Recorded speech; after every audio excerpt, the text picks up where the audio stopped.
कर लेते हैं आज के प्रश्नों की। तो देखिएगा, आज का पहला प्रश्न आप लोगों के लिए है कि केंद्रीय जांच ब्यूरो सीबीआई के निदेशक डायरेक्टर कौन बने हैं। सीबीआई जो है भारत की केंद्रीय जांच ब्यूरो है जिसके अब निदेशक बने हैं। और निदेशक कौन बने हैं तो देखिएगा, 4 ऑप्शन आप लोगों के पास है। यहां से आपने बताना है कि कौन ऐसे व्यक्ति है जो कि अब भारत की सीबीआई के यानी कि केंद्रीय जांच ब्यूरो के निदेशक बने हैं, डायरेक्टर बने हैं। तो यहां से देखिएगा, आप लोगों के पास 4 ऑप्शन है जिसमें से जो सी ऑप्शन है यानी कि सुबोध जायसवाल है वो आपका आंसर सही होगा। यानी कि पहले प्रश्न का जो आंसर है वो आपका सी ऑप्शन सही होगा। और अगर सी ऑप्शन सही है तो एक बात और ध्यान रखिएगा कि एक प्रश्न से ही हम 4 प्रश्नों को करते हैं। कैसे करते हैं तो एक प्रश्न तो हमने ये पढ़ा और 3 प्रश्न ये आपके सामने रहे।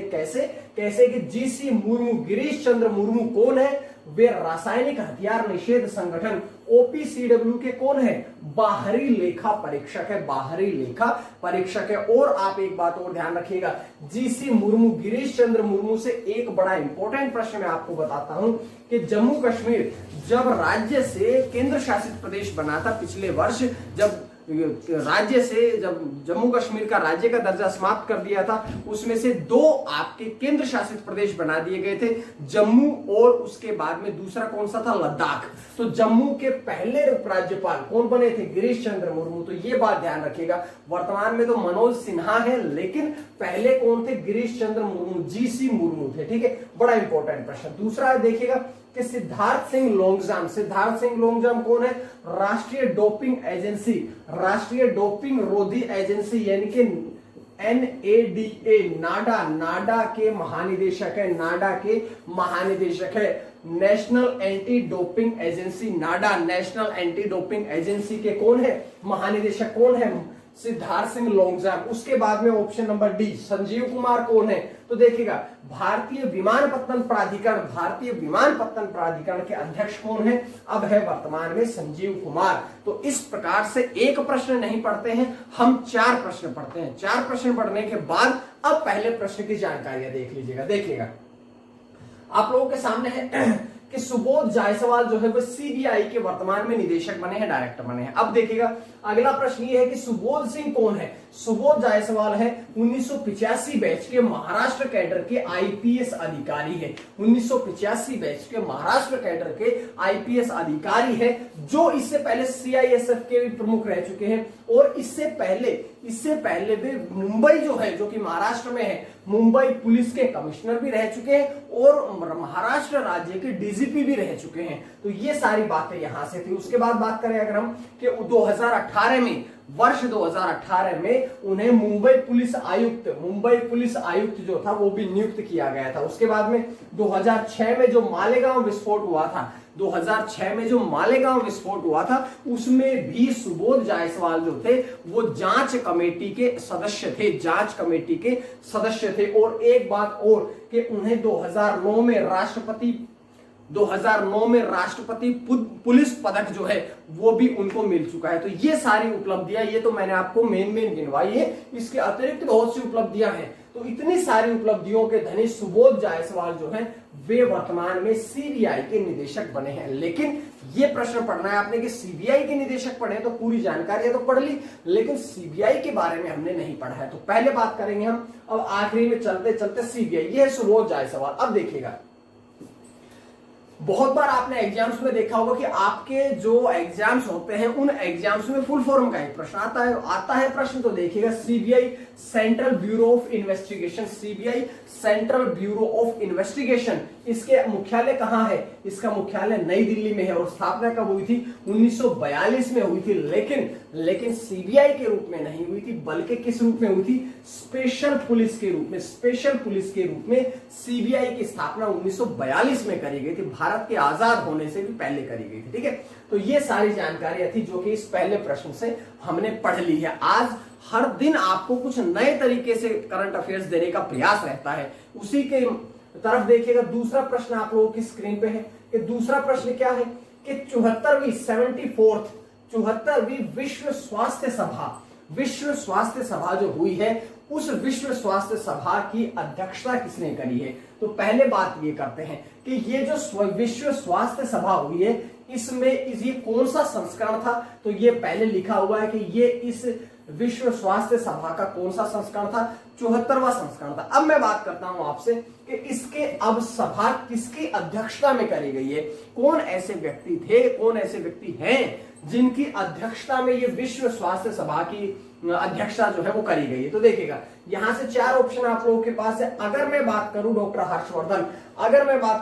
हर्षवर्धन, मतलब कि भारत देश के केंद्रीय स्वास्थ्य मंत्री जो है डॉक्टर हर्षवर्धन सिंह जो है, उन्होंने इस 74वीं विश्व स्वास्थ्य सभा की अध्यक्षता करी है। तो ये जानकारियां तो हमें यहां से मिली, लेकिन 3 प्रश्न और भी तो बाकी है। इस प्रश्न से 3 प्रश्न और कौन कौन से बाकी है देखिएगा। मुख्तार अब्बास नकवी केंद्रीय मंत्री है किस मंत्रालय के? अल्पसंख्यक कार्य मंत्री। दूसरा प्रश्न है कि डॉक्टर महेंद्र नाथ पांडे कौन है? कौशल विकास और उद्यमिता मंत्री। रविशंकर प्रसाद कौन है? कानून और न्याय मंत्री कौन है? रविशंकर प्रसाद। तो ये 3 जानकारियां और थी जो इस पहले प्रश्न से मैंने आप लोगों के सामने रखी है। अब इतनी जानकारियों के बाद में पढ़ेंगे हम इस प्रश्न की जानकारियां। देखिएगा कि केंद्रीय स्वास्थ्य और परिवार कल्याण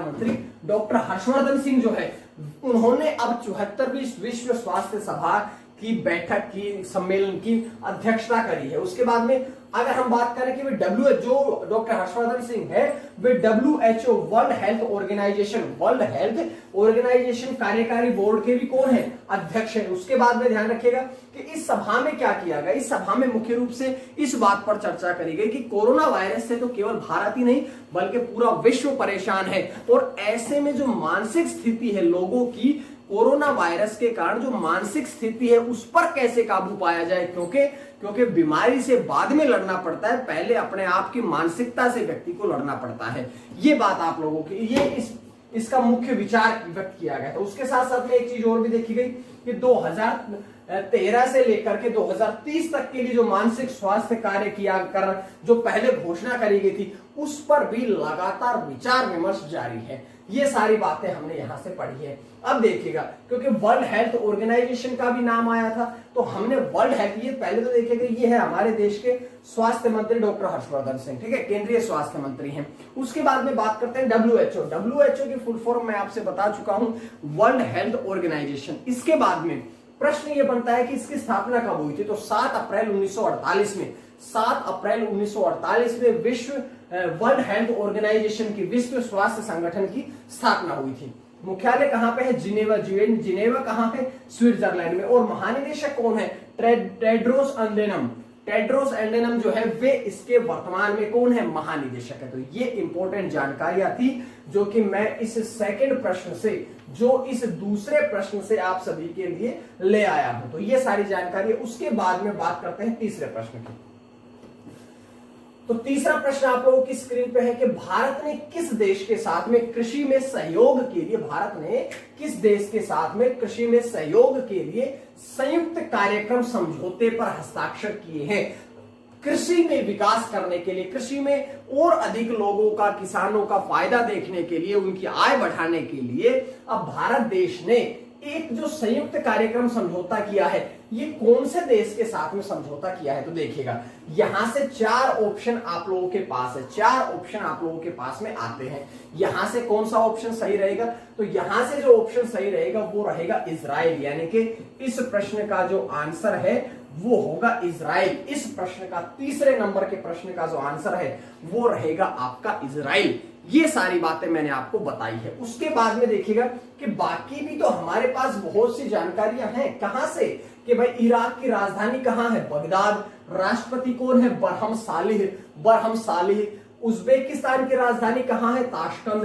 प्रधानमंत्री कौन है? अब्दुल्ला अरीपोव। उसके बाद में मालदीव की राजधानी कहां है? माले। राष्ट्रपति कौन है? इब्राहिम मोहम्मद सोली। तो ये सारी जानकारियां तो हमने केवल ऑप्शन से पढ़ी है। अब ये जानकारियां ऑप्शन से पढ़ी तो अब हम प्रश्न की तरफ पढ़ेंगे। प्रश्न की तरफ जैसे ही बढ़ेंगे तो देखिएगा इजराइल देश के साथ, और इजराइल के बारे में मैं आपसे बताऊं, पहले इस प्रश्न को समझिए उसके बाद बताता हूं कि इजराइल देश के साथ में समझौता किया है कितने दिनों के लिए? कि कि आगामी 3 वर्षों के लिए, बल्कि आगामी 3 वर्ष नहीं, 2021, 2022 और 2023 के लिए, कि जो ये साल चल रहा है ये साल भी इसमें शामिल रहेगा। उसके बाद में बात करता हूं कि इसका उद्देश्य क्या है, कि कृषि क्षेत्र में आपसी सहयोग को बढ़ावा देना। कृषि का जो क्षेत्र है उसमें आपसी सहयोग को बढ़ावा देना। कुछ लोग यहां से वहां जाएंगे कृषि संबंधी कुछ लोग बातों को जानने के लिए, कुछ वहां से समिति बनकर के यहाँ कृषि को बढ़ावा देने के लिए। उसके बाद में देखिएगा इससे क्या होगा कि जो किसानों की जो शुद्ध आय है, किसानों की जो प्रॉफिट है उसको बढ़ावा देना, साथ साथ में उनकी आजीविका में भी बढ़ोतरी करना ही इसका मुख्य उद्देश्य है, इसका मुख्य उद्देश्य। अब मैं आपसे कह रहा था कि इजराइल के बारे में मैं आपसे बात करूंगा, तो देखिएगा इजराइल के बारे में बात करता हूं। यह है यरूशलेम जो इसकी राजधानी है। तो इसके प्रधानमंत्री कौन है, बेंजामिन नेतन्याहू। राजधानी कहां है, यरूशलेम। और मुद्रा कौन सी है, इजरायली शेकेल। इजरायली शेकेल जो है वो इसकी मुद्रा है।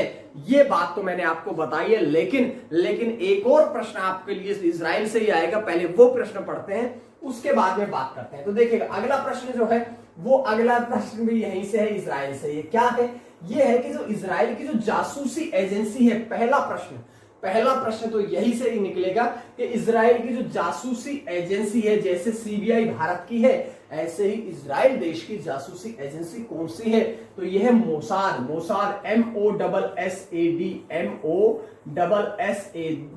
मोसाद जो है वो इजराइल की सुरक्षा एजेंसी है, जासूसी सुरक्षा एजेंसी। उसके बाद में देखिएगा इसके प्रमुख कौन बने हैं, तो 4 ऑप्शन आप लोगों के पास है। इसके प्रमुख कौन बने तो आपने बताना है तुरंत। देखिए मैं आप लोगों से लाइव नहीं पढ़ाता हूं, मैं आप लोगों को बिल्कुल बहुत जल्द, क्योंकि लॉकडाउन है इस वजह से पूरा मार्केट बंद है, बाहर आना जाना भी नहीं है। जब सरकार ने घोषणा कर दी कि बाहर नहीं जाना है, केवल जरूरी सामान के लिए, जरूरी आप अपने सामान के लिए बाहर निकले, तो आप भी घर से बाहर ना निकले। तो इसीलिए आप लोगों का जो देरी हो रही है लाइव आने में, सिंपल सा यही रीजन है। जैसे ही आपका लॉकडाउन खुलेगा तुरंत 1 सप्ताह के अंदर मैं आपको लाइव आके पढ़ाऊंगा। तब तक जैसे ही कोई प्रश्न आप लोगों के सामने आता है, उस प्रश्न के आंसर को आपने तुरंत दिमाग में सोचना है। दिमाग में सोचेगा कि यहां से कौन से ऐसे व्यक्ति हैं जो कि अब इजराइल की जासूसी एजेंसी मोसाद के प्रमुख बने हैं। तो यहां से देखिएगा ऑप्शन सी मतलब डेविड बार्निया जो है वे अब इस एजेंसी के प्रमुख बने हैं। ठीक है, तो ये तो बात हमने पढ़ी है यहां से। उससे पहले और जानकारियां पढ़ेंगे। देखिएगा और भी तो कुछ खुफिया एजेंसी होती है, जैसे आईएसआई कहां की है, पाकिस्तान की। इसके निदेशक कौन है, तो अहमद शुजा पाशा जो है वे आईएसआई जो कि पाकिस्तान की एजेंसी है, इसके निदेशक है। बात करते हैं क्रिस्टोफर ए वरे जो है वो FBI federation bureau of investigation जो कि अमेरिका की है, इसके निदेशक है। और आखिरी में देख लीजिएगा बिपिन रावत कौन है, वे भारत के पहले CDS है, chief of defence staff. CDS का मतलब क्या होता है कि जो तीनों सेनाएं होती है, इन तीनों सेनाओं के बीच में तालमेल बैठा के रखना, इन तीनों सेनाओं को एक साथ जोड़ करके रखना ही CDS का मुख्य कार्य होता है। CDS की फुल फॉर्म होती है चीफ ऑफ डिफेंस स्टाफ। ठीक है, तो ये सारी बातें ऑप्शन से पढ़ी। उसके बाद में देखिएगा कि डेविड बार्निया जो है उनका कार्यकाल कब से शुरू होगा। डेविड बार्निया जो है उनका कार्यकाल जो है वो कब से शुरू होगा, 1 जून से। और एक बात और ध्यान रखिएगा, ऐसा कहा जाता है कि वे एकदम खुखार व्यक्तियों में गिने जाते हैं डेविड बार्निया। उसकी नियुक्ति किसने करी है, तो बेंजामिन नेतन्याहू कौन है, प्रधानमंत्री है, कहां के, इजराइल के हैं। उसके बाद में उन्होंने किनका स्थान लिया है, तो अभी से स्थान लिया नहीं है, बल्कि 1 जून तक जो रहेंगे वो रहेंगे योसी कोहेन रहेंगे। योसी कोहेन के बाद में कौन बनेंगे, वो बनेंगे डेविड बार्निया। कौन बनेंगे, डेविड बार्निया बनेंगे। उसके बाद में देखिएगा अगर हम योसी कोहेन जो कि रिटायर होंगे 1 जून से पहले, तो उन्होंने 2016 में इस पद को संभाला था और अब वो इस पद से रिटायर होंगे। ठीक है, तो ये सारी जानकारियां मैंने इस प्रश्न से आपको बताई है। लेकिन आपको पता है इजराइल और फिलिस्तीन का युद्ध चल रहा था। ठीक है, जहां इजराइल का समर्थन खुल करके किया था अमेरिका जैसे देश ने, वहीं पर फिलिस्तीन जो देश था उसको जो मुस्लिम देश थे उनका समर्थन प्राप्त था। पूरी वीडियो में आपको बना करके दे चुका हूं, अगर आपने वो नहीं देखी है तो डिस्क्रिप्शन में जाइएगा, टॉप करंट अफेयर्स में आपको प्लेलिस्ट में मिल जाएगा, ठीक है। उसके बाद में मैं बात करता हूं आगे, देखिएगा प्रश्न नंबर 5 आपकी स्क्रीन पे कि कांगो गणराज्य के नए प्रधानमंत्री कौन बने हैं। प्रधानमंत्री कि कांगो गणराज्य जो है इसके प्राइम मिनिस्टर कौन बने हैं। तो देखिएगा यहां से 4 ऑप्शन आप लोगों के पास है। कांगो गणराज्य जो है, जो आपका कांगो गणराज्य है, इसके प्रधानमंत्री कौन बने हैं। तो यहां से इसके जो प्रधानमंत्री बने हैं वो बने हैं एनातोले कोलिनेट माकोसो, ये बने हैं अब कांगो गणराज्य के प्राइम मिनिस्टर, प्रधानमंत्री, ठीक है। तो ये तो आसान बात थी। एक जानकारी हमने नहीं पढ़नी है, हमने तो 3 जानकारी और पढ़नी है। और अगर 3 जानकारी और पढ़नी है तो चलिए पढ़ते हैं 3 जानकारी और। कि स्कॉट मॉरिसन कौन है, प्रधानमंत्री है, कहां के हैं, ऑस्ट्रेलिया के हैं। लोटे शेरिंग कौन है, प्रधानमंत्री है, कहां के हैं, भूटान के हैं। जीन कस्टेक्स कौन है, वे भी प्रधानमंत्री हैं लेकिन कहां के हैं, फ्रांस के हैं। तो 3 प्रधानमंत्री हमने और पढ़े। कुल मिलाकर के इस प्रकार से आप देखिएगा, सोच के देखिएगा, आप खुद सोच के देखिएगा कि आपको 4 ऑप्शन से ही इतने प्रश्न मिल जाते हैं, 4 ऑप्शन से ही इतने प्रश्न मिल जाते हैं। साथ साथ से मैं आपको उस प्रश्न की जानकारियां देता हूं और उस प्रश्न के जानकारियां के साथ अतिरिक्त जानकारियां भी मिलती है, ठीक है। तो देखिएगा हमने बताया कि एनातोले कोलिनेट माकासो वे बने हैं अब प्रधानमंत्री, कहां के, कांगो गणराज्य के। इससे पहले वे शिक्षा मंत्री भी रह चुके हैं, उससे पहले 2011 से 2016 तक वे युवा और नागरिक शिक्षा मंत्री भी रहे थे। उसके साथ में उन्होंने किनका स्थान लिया है, तो उन्होंने क्लेमेंट मोम्बा का स्थान लिया है। और क्लेमेंट मोम्बा जो थे वे प्रधानमंत्री थे 2016 से इस पद पर कार्यरत थे। जिसके बाद अब कौन बने, एनातोले कोलिनेट माकोसो। उसके बाद में उनकी जो नियुक्ति है वो किसने करी है, तो वहां के राष्ट्रपति डेनिस ससाउ नगुएसो जो हैं, जो कि राष्ट्रपति है, कहां के हैं, कांगो गणराज्य के हैं, उनके द्वारा उनकी नियुक्ति करी गई है। उसके बाद में बात करते हैं इस प्रश्न की अन्य जानकारियां क्या है।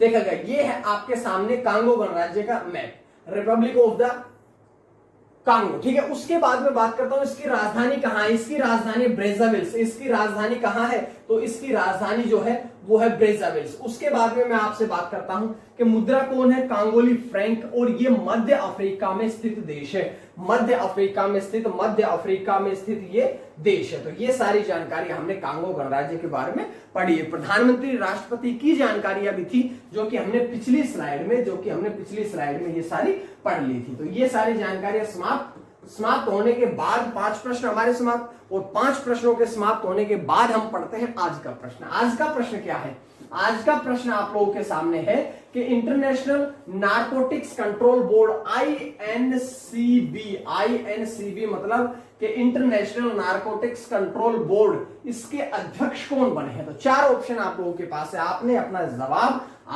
जवाब ढूंढ के अच्छे से कमेंट करके ABCD नहीं बताना, बल्कि अच्छे से आपने एक्सप्लेनेशन के साथ बताना है, ताकि आपके प्रश्न को मैं डिस्प्ले भी यहां पर कर सकूं, ठीक है।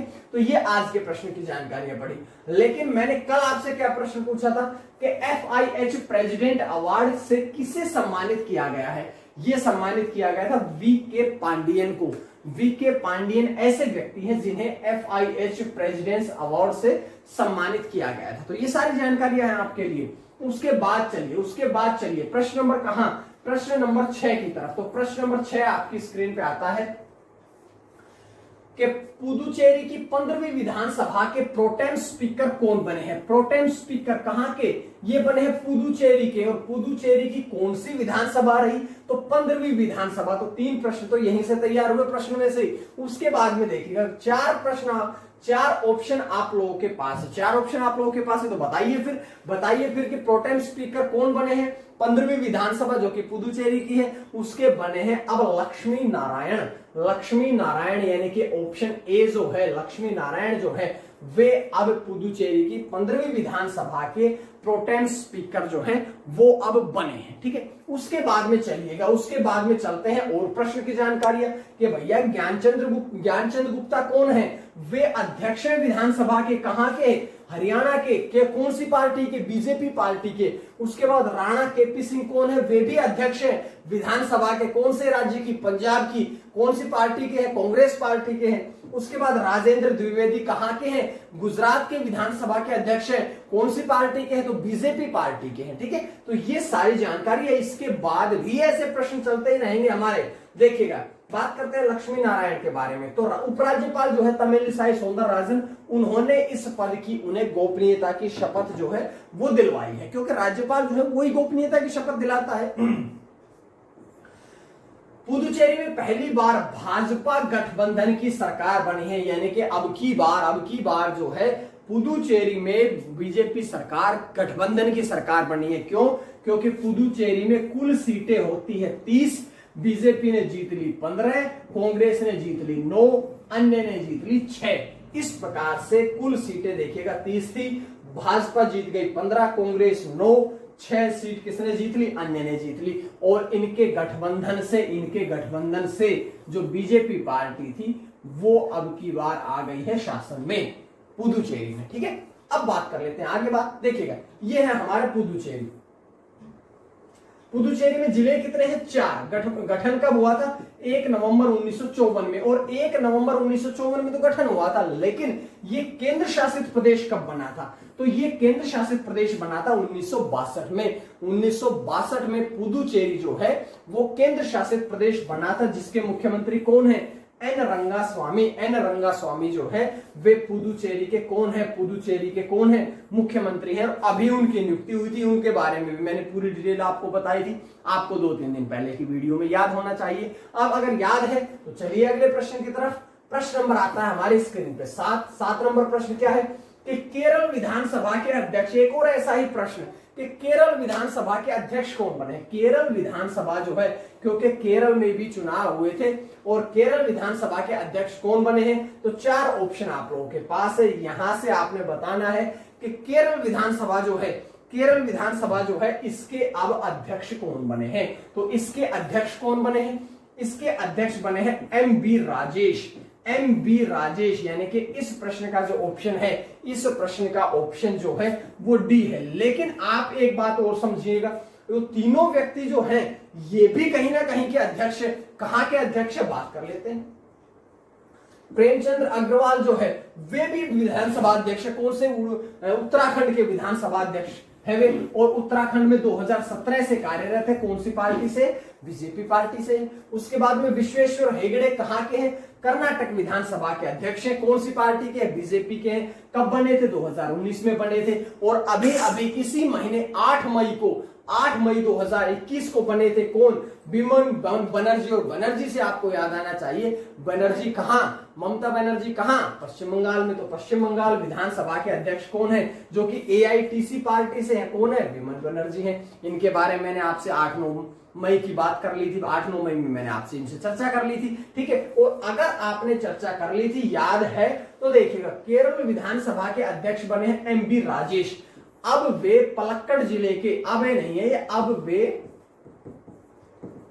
पलक्कड़ जिले के थ्रीथाल निर्वाचन क्षेत्र से चुने गए हैं। वे थ्रीथाल निर्वाचन क्षेत्र कहां पे पड़ता है, ये पड़ता है पलक्कड़ जिले में, यहां से वो चुने गए हैं। केरल के बारे में बात कर ले तो केरल में जिले कितने हैं, 14 हैं। मुख्यमंत्री कौन है, पिनाराई विजयन है। विधानसभा की सीटें 140 है, राज्यसभा की सीटें 9 है, लोकसभा की सीटें 20 हैं। और गठन कब हुआ था, 1 नवंबर 1956 को हुआ था। तो ये सारी जानकारियां जो है ये तो हमने केरल के बारे में पढ़ी है। तो इसी प्रकार से आपने एक एक प्रश्न को कवर करते हुए चलना है। आइए अगले प्रश्न पे आइए कि 8वां प्रश्न क्या है। 8वां प्रश्न आप लोगों का आता है कि छत्तीसगढ़ उच्च न्यायालय छत्तीसगढ़ हाईकोर्ट जो है इसके कार्यवाहक मुख्य न्यायाधीश कौन बने हैं। छत्तीसगढ़ हाईकोर्ट के कार्यवाहक मुख्य न्यायाधीश कौन बने हैं। तो देखिएगा कौन बने हैं। आप लोगों के लिए 4 ऑप्शन आते हैं, और 4 ऑप्शन आते ही देखिएगा प्रशांत कुमार मिश्रा जो है, यानी कि ऑप्शन सी, 8वें प्रश्न का ऑप्शन सी जो है is the right answer of question number 8। ठीक है, उसके बाद में बात करते हैं, ये जो व्यक्ति बैठे हैं आपके सामने, ये भी कहीं ना कहीं के मुख्य न्यायाधीश है। कहां के हैं, बात कर लेते हैं। चलिए रविशंकर झा कहां के चंडीगढ़ हाईकोर्ट के मुख्य न्यायाधीश है। दीपांकर दत्ता कहां के मुंबई हाईकोर्ट के मुख्य न्यायाधीश है। और संजीव बनर्जी कहां के हैं, तो वे मद्रास हाईकोर्ट के कौन है, मुख्य न्यायाधीश है। ठीक है, तो ये सारी बातें तो हमने इसके अतिरिक्त 4 जानकारी और मिली। अब ये मिली है तो देखिएगा, प्रशांत कुमार मिश्रा जो है वे छत्तीसगढ़ उच्च न्यायालय के कार्यवाहक मुख्य न्यायाधीश बने हैं। अब मैं बात कर लेता हूं कि वे किनके बाद में या उन्होंने किनका स्थान लिया है। 1 जून से लगेंगे, 1 जून से कार्यभार संभालेंगे, लेकिन पीरापीली रामकृष्ण नायर रामचंद्र मेनन इनका स्थान लेंगे 1 जून को, क्योंकि ये 1 जून से पहले ये सेवानिवृत्त हो जाएंगे। सेवानिवृत्त का मतलब क्या है, सेवानिवृत्त का मतलब है रिटायरमेंट हो जाएंगे। ठीक है, उसके बाद में बात करते हैं। अब देखिएगा, ये कार्यवाहक मुख्यमंत्री हैं, कार्यवाहक मुख्यमंत्री हैं। तो भारत में तो 2 और भी ऐसे कोर्ट है जहां के कार्यवाहक मुख्यमंत्री कौन कौन से, एक इलाहाबाद, दूसरा कोलकाता। इलाहाबाद और कोलकाता में भी कार्यवाहक मुख्य न्यायाधीश हैं। और अगर हम बात करें इलाहाबाद हाई कोर्ट के कार्यवाहक मुख्यमंत्री वो मुख्य न्यायाधीश कौन है, तो संजय यादव। दूसरी बात करते हैं कोलकाता हाई कोर्ट के, कोलकाता उच्च न्यायालय के कार्यवाहक मुख्य न्यायाधीश कौन है, राजेश बिंदल। ये और अतिरिक्त जानकारी आपको मिली। उसके बाद में बात कर लेते हैं अगले प्रश्न की। अगला प्रश्न क्या है कि छत्तीसगढ़ उच्च न्यायालय के बने हैं। तो छत्तीसगढ़ उच्च न्यायालय की स्थापना कब हुई थी, इसकी हुई थी 1 नवंबर सन 2000 में। स्थित कहां पे है, तो बिलासपुर, जो कि छत्तीसगढ़ में पड़ता है, वहां पर ये अभी नियुक्त है। ठीक है, तो स्थिति है इसकी। उसके बाद में बात कर लेते हैं, ये 9वां प्रश्न आपकी स्क्रीन पे है। 9वां प्रश्न क्या है कि गोल्ड स्टीवी अवार्ड 2021 के विजेता कौन बने हैं। गोल्ड स्टीवी अवार्ड 2021 के विजेता कौन बने, तो इसके विजेता कौन बने, देखिएगा इसकी विजेता जो बनी है वो है स्पाइस जेट। यानी कि इस प्रश्न का जो आंसर है वो है स्पाइस जेट। स्पाइस जेट इसका आंसर सही रहेगा। कैसे रहेगा, तो देख लीजिएगा, स्पाइस जेट इसका सही है। बात कर लेते हैं प्रश्न के बारे में, तो देख लीजिएगा कि मोस्ट वैल्यूएबल, अच्छा ये तो इसकी श्रेणी है, कौन सी श्रेणी के अंतर्गत वो बने हैं, तो वे बने हैं मोस्ट वैल्यूएबल मेडिकल इनोवेशन के तहत। जो स्पाइस जेट है वो अब उसको ये पुरस्कार दिया गया है। स्पाइस जेट के बारे में बात करें, स्थापना कब हुई थी, 2004 में हुई थी, लेकिन स्पाइस जेट के भी रूप में नहीं हुई थी, बल्कि रॉयल एयरवेज के रूप में इसकी स्थापना 2004 में हुई थी। परिचालन कब शुरू किया, परिचालन मतलब कि स्थापना तो कर ली, स्थापना के बाद में अपना जो फ्लाइटिंग का कार्यक्रम था, या जो अपने शुरुआत जो फ्लाइटिंग से करी थी वो करी थी इसने 2005 में, 23 मई 2005 में। वर्तमान में इसके प्रबंध निदेशक यानी कि मैं बात कर रहा हूं एमडी की, कौन है, अजय सिंह इसके एमडी है। ठीक है, तो ये सारी बातें मैंने आपको बताई है। उसके बाद आइएगा प्रश्न नंबर 10, आज के आखिरी प्रश्न की तरफ, कि भारत जैव विविधता पुरस्कार 2021, भारत का जैव विविधता पुरस्कार 2021, इसके विजेता कौन बने हैं।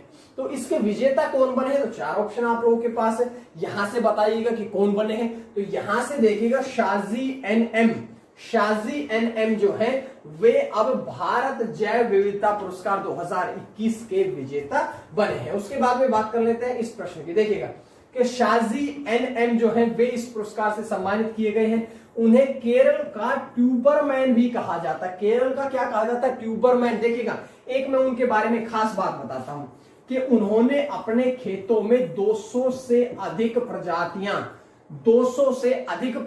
की फसल उगाई हुई है।